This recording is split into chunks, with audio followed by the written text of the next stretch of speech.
You know, Shawne has just done a really good job of just focusing on the little things of his game and getting better.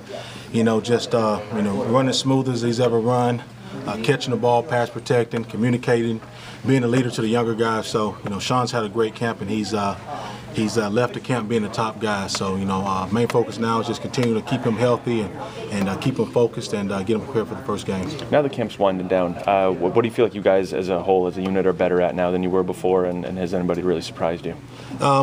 I'll tell you what, you know, as far as surprises, you know, all the guys have worked hard, you know. Got a few more young guys, a guy that you guys hadn't heard about, you know, a guy named Dustin Garrison, you know, walk-on kid that's from Miramar. You know, he came in here and he's been able to take some quality reps and done a real good job. You know, so he's a guy that got a lot of carries today. You know, wanted to see the twos. You know, wanted to see the twos and threes get in there and compete. And Dustin Garrison did a really good job running the ball today. Robert, so with that being said, does that mean he's qualified for special teams? Does that mean he's qualified to be a third guy or a fourth guy?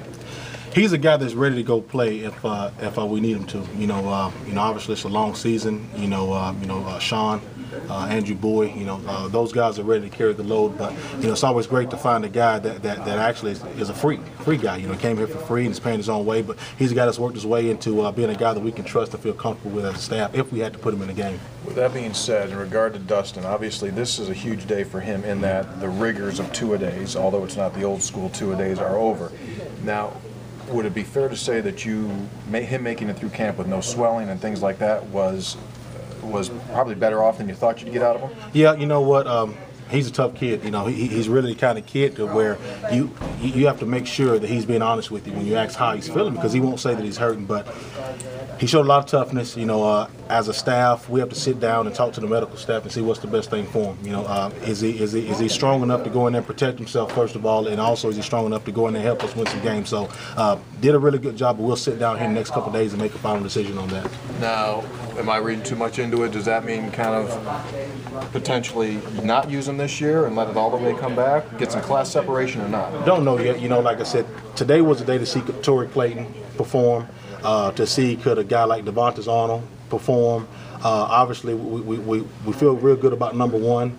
We know what Andrew Buie can do. We know what Garrison can do. So now let's see if these guys can close the gap enough to where if we had to do something like that, we could. You know, so that's something we'll sit down and watch today's film, talk about it as a staff, and then go from there. It'll be a whole new world for them mentally, as well with classes starting this week. It's another challenge. Yeah.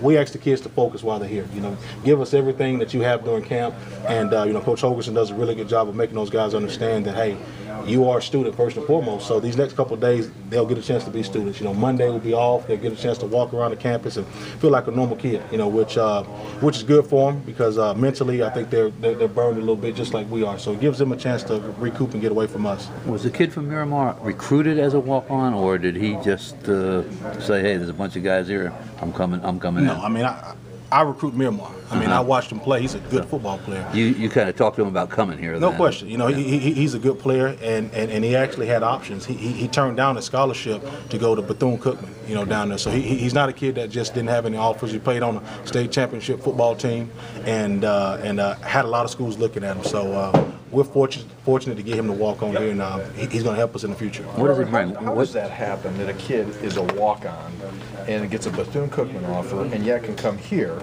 to a very good offensive unit and immediately become a guy that's in the mix? Well, I mean, they're good football players that slip through the cracks everywhere. You know, you look at and wonder, how does a cornerback get drafted from a smaller school every year? I mean, you know, guys make mistakes in recruiting. You know, and there's only so many guys that you can take. You know, so you know, a lot of kids just say, hey, I think I'm better than some of the smaller offers that I have, and they walk on all around the country. Here, we just don't have a lot of depth. I mean, if I had 5 or 6 guys sitting back there, I think it'd be pretty hard for a guy to work his way through the ranks. But, you know, during the recruiting process, I talked to him and said, hey, I don't have a lot of scholarships, but if you're willing to walk on, I don't have a lot of depth. You can come in and compete with some young guys. Got one guy coming off an injury, going to sign 2 backs. One guy's possibly may not make it. So he looked at the numbers and he can do the math. So he's been able to come in here and work hard, and we're talking about him now.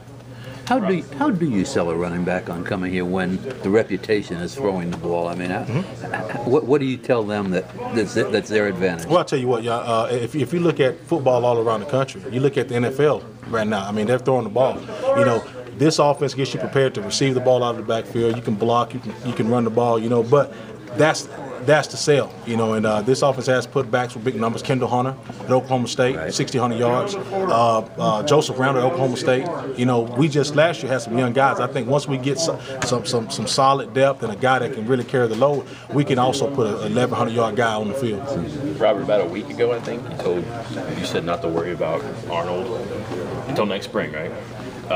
Something changed, I guess. What happened so quickly? Nothing changed. I'm not going to help you do your job. You told me not to, though, right? Yeah, you said you not to worry about it. What I'm saying, I'm not complaining about that. I'm just saying he flipped the switch. No, you just don't want to talk about a guy that early in camp. He's still trying to find his way around, and just not a name that you need to hear until it's time. Today's the last day of camp. He's kind of done some good things and done a few more things, and today he did some more good things. So now it's a chance to say, hey, this is a kid that you guys probably need to look out for. Possibly, again, as a staff, we'll sit down and talk about it and see does he help us throughout the season? Okay. Is it better to redshirt him? Is it better just to travel him or not? So, but again, he's a kid that deserves to be mentioned, definitely. I got you. I'm not. You're No. That's a good question. My question then would be, do you handle guys like that differently? Because it must be hard for him to stay engaged the whole time, right? Because he knows he's got so many people ahead of him, and he doesn't have that scholarship. But if you keep saying, I'm not kind of denying them, holding the carrot, so to speak, a little different for guys like that. He has to take mental reps. He just has to understand to be patient. And I explain to all those guys before they walk on, your road is going to be different. At times you're going to feel like you're treated different. But you just have to suck it up and know that you chose this path. And, I think being up front with those guys from the beginning, they come in just understanding their role, and he's done a really good job. DJ Hunt is another kid that's worked hard, that's understood his role. So, just be honest with those guys, and they've worked hard. What's different in a healthy Shawne Alston? We saw what he did last year, but it's different when he's healthy, I guess. It's night and day. It's night and day. He's a kid that gives you 110%. He gives you everything he has, and just when he's healthy, it just takes us to another level. He's a guy that the offensive linemen love, because he can make you right sometimes when they're wrong. As a coaching staff, we can call a bad play into a bad front. He can make you right, again, when you're wrong.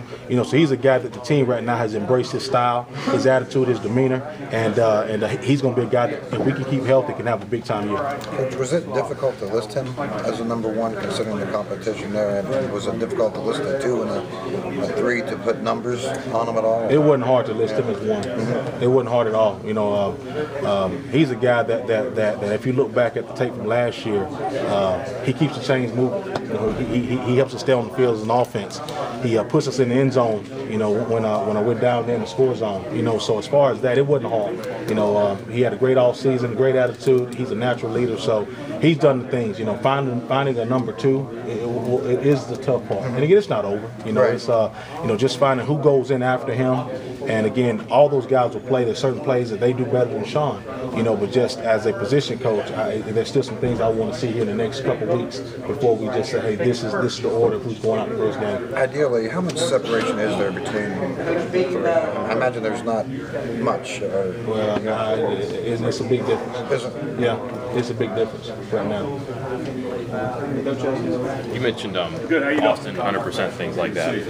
I guess he couldn't really get 100% last year because he wasn't, right? Yeah, he wasn't. He had a neck injury. Right, yeah. He fought through that, then had a thigh bruise and fought through that, had a calf. It's just his style of running. He's going to get banged up. And that's one of the things we talked about during the offseason, is that you got to become a stronger back. If you're going to run with that type of style, you have to take care of your body. So he's started to eat better, taking better care of his body. He's in better condition than he was last year. So hopefully he'll be able to take the bumps that he's going to take this year and have the endurance to play a whole game. He maybe carried, I want to say at most 15 times a game last year. Snaps maybe 30, 35. Maybe 30, 35. How much more do you think he's capable of now with those improvements? I probably want him to lose another 10 pounds. Try to be in the 30-something range. Brett Knight's probably 38, 39. He's right there at 40. I think he's mentally prepared to take 10 more, 5 to 10 more reps, and be productive. But we ask our backs to do so much away from the ball that they have to protect, they have to run routes. So you got to be in great shape. And then we play at a high tempo.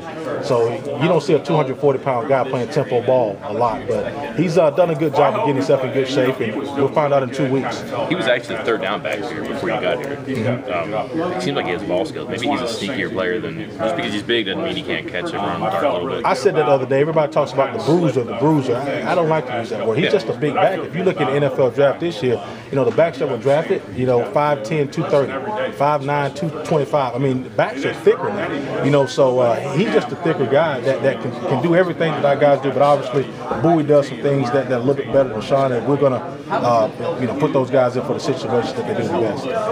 Thank you, appreciate it. Thank you, man. Thanks, Coach. With Shawne